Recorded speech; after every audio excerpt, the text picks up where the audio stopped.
February 23rd, 1985, the FA Cup 6th round, Manchester United versus West Ham United.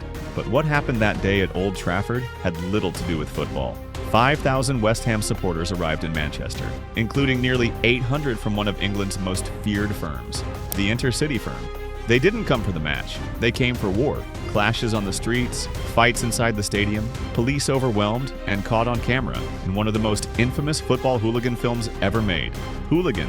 This is the story of the day the ICF stormed Old Trafford and what really happened next.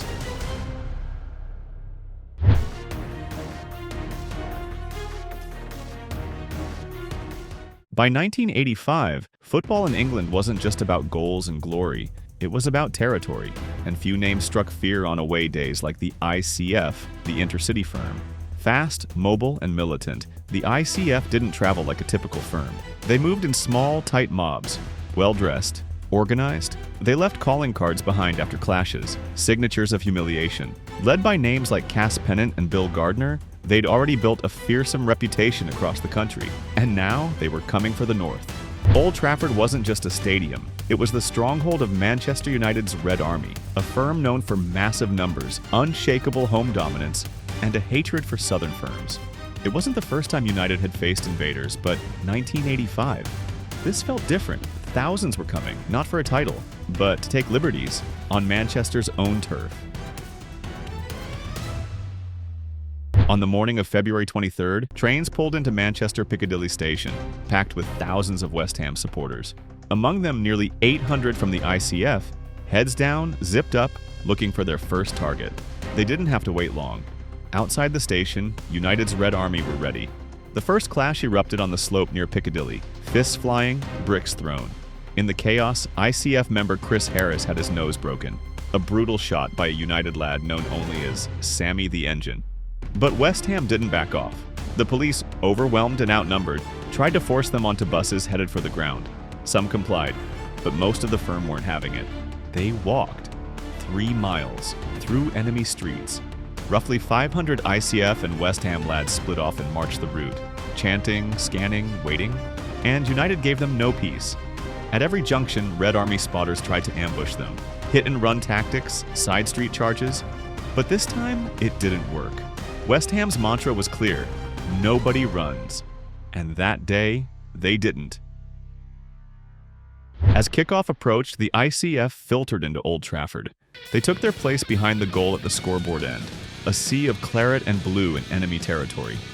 Thousands of West Ham fans had made the trip, swelling the away section to the brim. From the moment the whistle blew, it wasn't just a football match. It was war in the stands. Above the away end, fights erupted in the seats. Scarves used as weapons, boots flying. United's boys had infiltrated from above, trying to rain down chaos. West Ham were outnumbered, outgunned, but they held. Every time United scored, the terrace shook, not from celebration, but from running battles behind the banners. For 90 minutes, it wasn't just players clashing on the pitch, it was firms colliding above it. But the real war? That would come after the final whistle. As the final whistle echoed through Old Trafford, the real fight began. Roughly 10 minutes before full time, around 200 ICF slipped out early, not to run, but to strike. They headed straight for the paddock area, targeting a pocket of United supporters still inside. A surprise ambush, short, sharp, and devastating. They scattered the Reds in seconds, but that was just the beginning. Outside in the open forecourt, a nightmare was unfolding.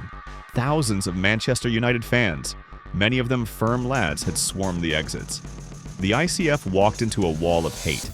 What followed was nothing short of a pitched battle. Fists, bottles, bricks. Police were overwhelmed. The few officers on hand didn't know where to turn. Mounted units arrived, batons swinging, trying to break up the chaos. The ICF stood their ground, battered, surrounded, but refusing to run. One eyewitness said, "It was like something out of a war film. You couldn't tell who was who, just bodies colliding in waves." In the film Hooligan, you can see it for yourself. The faces, the frenzy, the fear, and yet both sides claimed victory. West Ham say they held firm. United say they broke them. One truth remains: that forecourt became a battlefield, and neither firm walked away untouched. The battle at Old Trafford had ended, but the war wasn't over. Roughly 300 ICF regrouped, bloodied but buzzing, and began the long walk back to Piccadilly Station. It should have been a quiet retreat, but on the other side of the road, thousands of United fans, shadowing them step for step, separated only by a thin police line.